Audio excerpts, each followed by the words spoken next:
बहुत समय पहले परिदेश में एक दयालु रानी परी रहती थी। परिदेश की सभी परियां रानी परी को बहुत पसंद करती थी।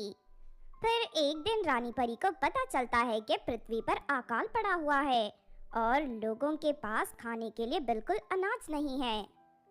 रानी परी फौरन उन लोगों की मदद करने के लिए पृथ्वी पर पहुंच जाती है। चिंता मत करो, मैं तुम्हारी मदद के लिए आ गई हूँ।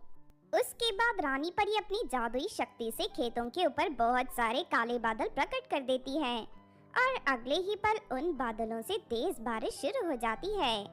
फिर देखते ही देखते सभी खेतों में ढेर सारी फसल प्रकट होने लगती है। ये चमत्कार देख सभी लोगों की आंखें फटी की फटी रह जाती हैं। फिर थोड़ी देर में वहाँ के सारे खेत फसल से लहराने लगते हैं। अब तुम लोगों को अनाज की कभी कमी नहीं होगी। मेरे ये जादुई बादल हमेशा खेतों के ऊपर मौजूद रहेंगे और जब भी तुम्हें बारिश की जरूरत होगी ये पानी बरसा देंगे। उसके बाद रानी परी सभी गांव वालों को ढेर सारे पैसे और पहनने के लिए बहुत सारे नए कपड़े देती है। रानी परी की उदारता देख सभी लोग खुश हो जाते हैं और उसकी जय जयकार करने लगते हैं। हम गरीबों की मदद करने के लिए आपका बहुत बहुत शुक्रिया रानी परी जी। कोई बात नहीं, ये तो मेरा फर्ज था। मेरे रहते आज के बाद तुम लोगों को जिंदगी में कभी कोई तकलीफ नहीं होगी।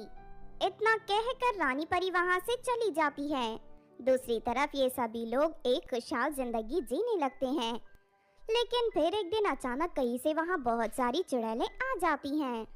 अरे ये गांव तो बहुत ही सुंदर है, यहाँ चारों तरफ हरियाली ही हरियाली है। जरा यहाँ के लोगों को देखो, ये तो सभी बहुत ही हट्टे कट्टे हैं। हाँ तुम ठीक कहती हो, इन लोगों का मांस खाने में बड़ा मजा आएगा। चलो हम इन लोगों का शिकार करना शुरू कर देते हैं। उसके बाद चुड़ैलें कुछ लोगों को पकड़कर अपने साथ जंगल में ले जाती हैं। फिर वो चुड़ैलें मिलकर उन सभी लोगों को मार कर खा जाती हैं। इस तरह ये रोज की बात हो जाती है। चुड़ैलें रोज लोगों को मारकर खाने लगती हैं। देखते ही देखते चुड़ैलों की दहशत चारों तरफ फैल जाती है और सभी लोग दहशत में अपनी जिंदगी जीने लगते हैं। फिर एक दिन रानी परी वहाँ लोगों का हालचाल जानने आती है, लेकिन गांव में चारों तरफ मातम का माहौल देखकर रानी परी को बड़ी आश्चर्य होता है।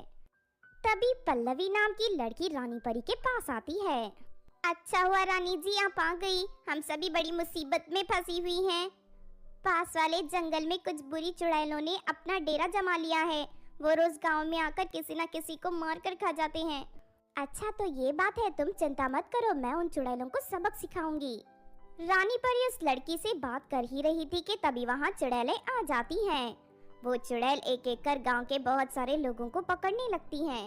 ठहर जाओ दुष्ट चुड़ैलों, अगर तुमने अपनी जान प्यारी है तो चुपचाप इन लोगों को छोड़ दो, वरना मैं तुम्हें जलाकर मार दूंगी।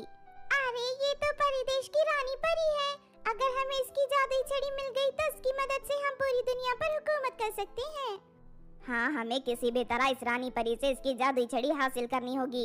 इसके बाद वो सभी चुड़ैलें अपनी जादुई शक्ति से वहाँ आग का एक बहुत बड़ा कुआं प्रकट कर देती हैं। देख रानी परी, अगर तू इन लोगों की जान बचाना चाहती है तो अपनी जादुई छड़ी हमारे हवाले कर दे, वरना हम इन सभी लोगों को जलते हुए कुएं में फेंक देंगे। ये सुनकर रानी परी घबरा जाती है। नहीं नहीं ऐसा मत करना, मेरी आंखों के सामने मासूम की जान चली जाए ये मैं बर्दाश्त नहीं कर सकती। मैं अभी तुम्हें अपनी जादुई छड़ी दे देती हूँ। इतना कहकर रानी परी अपनी जादुई छड़ी चुड़ैलों की ओर फेंक देती है। तभी एक चुड़ैल लपक कर रानी परी की जादुई छड़ी उठा लेती है। अब हम इस जादुई छड़ी की मदद से चारों ओर तबाही फैलाएंगे और कोई हमें नहीं रोक पाएगा। देखो मैंने तुम्हें अपनी जादुई छड़ी दे दी है, अब तुम इन लोगों को आजाद कर दो। अरे रानी परी, तू तो बहुत ही बड़ी बेवकूफ निकली जो इतनी आसानी से हमारी बातों में आ गई। लगता है तुझे नहीं पता कि चुड़ैल धोखेबाज होती हैं। हाँ इंसानों का मांस खाने में हमें बहुत पसंद है, इसीलिए हम इन लोगों को नहीं छोड़ने वाले। चुड़ैलों की दगाबाजी देख रानी परी को बहुत गुस्सा आता है और वो अपने सर का जादुई ताज जमीन पर पटक देती है। फिर अगले ही पल वो ताज एक तलवार में बदल जाता है। उसके बाद रानी परी तलवार उठाकर चुड़ैलों पर हमला कर देती है। फिर वो सभी चुड़ैलें रानी परी पर एक साथ वार करने लगती हैं। लेकिन रानी परी हिम्मत नहीं हारती और बड़ी फुर्ती के साथ एक एक कर सभी चुड़ैलों के हाथ पैर काटकर उन्हें पूरी तरह लाचार कर देती है। उसके बाद रानी परी अपनी जादुई छड़ी उठा लेती है और उन सभी चुड़ैलों को उन्हीं के जलते हुए कुएं में फेंक देती है। लेकिन दूसरी तरफ रानी परी बुरी तरह घायल हो गई थी, जिस वजह से उसका बहुत सारा खून बह जाता है और थोड़ी ही देर में रानी परी दम तोड़ देती है। रानी परी की मौत पर वहां मौजूद सभी लोग दुखी होकर रोने लगते हैं। इस तरह रानी परी अपनी जान देकर कई मासूमों की जान बचा लेती है।